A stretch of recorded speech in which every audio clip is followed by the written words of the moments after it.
Hello again, this is Victor James, author of the Megacosm, and I want to talk about video games. Now, I don't talk about video games that much because I've been busy writing lately, so there's a lot of new games I haven't played, but I've been playing video games for decades, so I love video games. I've been playing them all my life, and I'm starting to see the trend now that games are going all digital, which I think is disturbing. So back in 2024, the Microsoft CEO said, getting rid of physical games, that's not a strategic thing for us. This is a good thing to say on paper, and this is 2024. That'd be awesome if that's the case. But recently, that Park Place came out with articles saying, is Microsoft quietly killing Xbox physical games and hoping you won't notice? And that's interesting because if you go down here, there's 3 major titles: The Outer Worlds 2, Ninja Gaiden 4, and potentially Gears of War Reloaded, that are all going digital. That means you will not be able to find a physical copy of these games. And that's a problem, and I'll tell you why. Players are having a backlash for this. People want that option at least. I know most people buy games digitally, but people still want that option to be able to buy physical. They want to be able to own their games, want to be able to touch it, and be able to play it anytime they want to, or even let friends borrow it. And the problem is that it's not just Xbox doing it. PlayStation as well, they're going all digital. Now, of course, PlayStation 5, they have the option to buy physical copies. And this article says PlayStation 6 won't have that, will be physical as well, but PlayStation 7 is going to be all digital. So we're thinking about maybe 10 years, maybe less, the way consoles are working these days, of PlayStation going all digital. So you won't be able to buy a physical copy of your favorite PlayStation games, which is a problem. So Switch 2 just came out, and they actually have a good compromise here, which is the game key card, which is basically you're able to download your favorite video game to a micro SD express card. You can play it offline, you can let friends borrow it, which is awesome because when was the last time you can let people borrow your games? And it's kind of a compromise between digital and physical. But the problem with the Switch 2 is this: the $80 game. This is a problem with games going on digital, is the $80 game. I don't buy games right when they come out anymore because I don't even think $60 is worth paying full price for a video game. I'll wait years to play a game, but I understand people have that FOMO, so they'll end up buying the $80 game. So Nintendo came out with the $80 game, and now Xbox is on board. And PlayStation is going to be on board, Xbox is going to be on board, just because they want their development costs to be covered by the $80 game. And people are going to buy it. I'm sorry to say, people are going to buy it, which I think is a huge mistake, because once games goes all digital, those prices are not going to go down. As you can see now with current games, they're still $80 even digitally. So you're not getting the physical copy, you're not getting the manual, you're not getting anything. And I hate being the old man, but back in the day when you get $80, you would get a statue, a video game, you would get a manual. And I actually miss manuals. Back when games came out, you would get the controller's instructions, you would get character instructions, you would get backstory, gallery. That was awesome. The lost art of the video game manual. I know that digitally they start putting these things on there. You can get the digital booklet online, and they'll put the galleries online.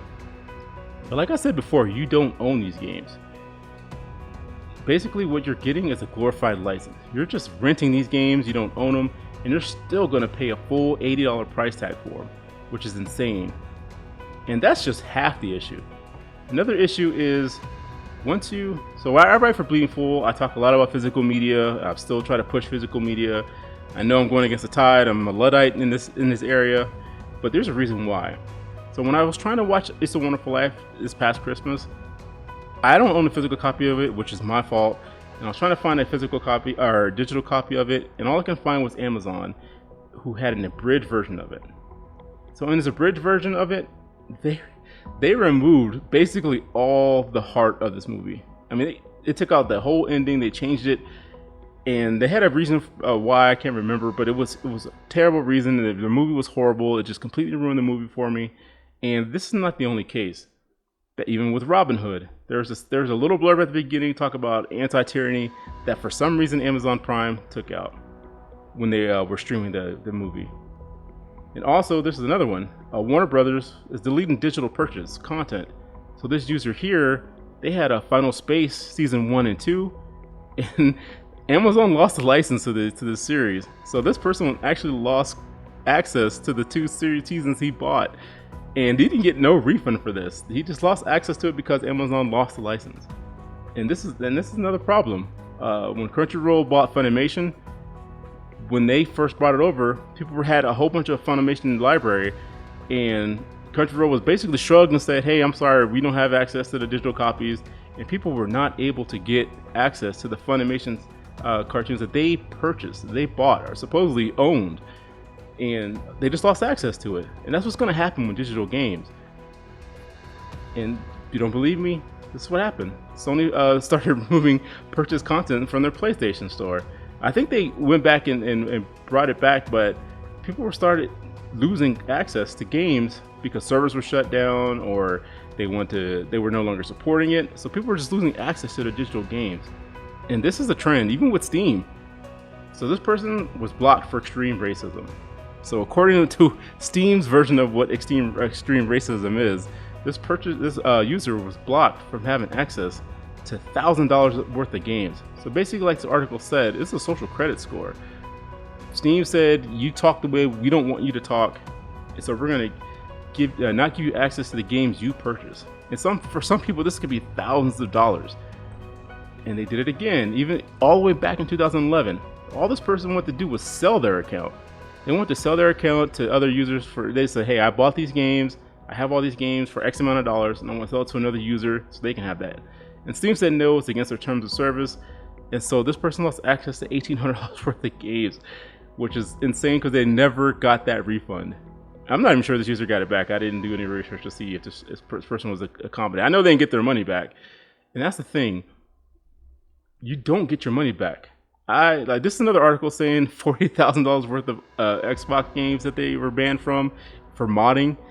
That's a lot of money. I'm not 100% sure that is the case, but if they've been playing since 2007 and they just got banned in 2025, it could probably be that much if they got DLCs and all that stuff. But since they were modding, they lost access to their video games, and that's an issue because you're renting these games basically. You don't own them, and these terms of service, they change on the dot.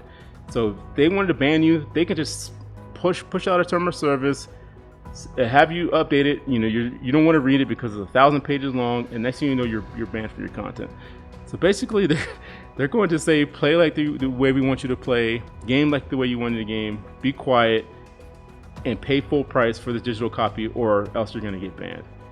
And I think that's insane. I don't know how to stop. Excuse me. I don't know how to stop this. I don't know what gamers need to do to keep demanding this, because as long as gamers keep just accepting buying digital games, this is going to continue. And it gets even worse because Nintendo just came out with this new rule saying that if you start changing their system, modding their against their user agreement, and modding your own system that you paid for, they're going to brick your system, basically making it permanently unusable. That means they can go in, say you did something that we didn't like, and we're going to make sure you can't play anything on the $600 console anymore, and no refunds, no go past go, don't get your money back. This can't go on. Gamers are going to really regret going all digital, because once it goes all digital, you're in the hands of these game companies who change their mind, and their whims change pretty much on the fly.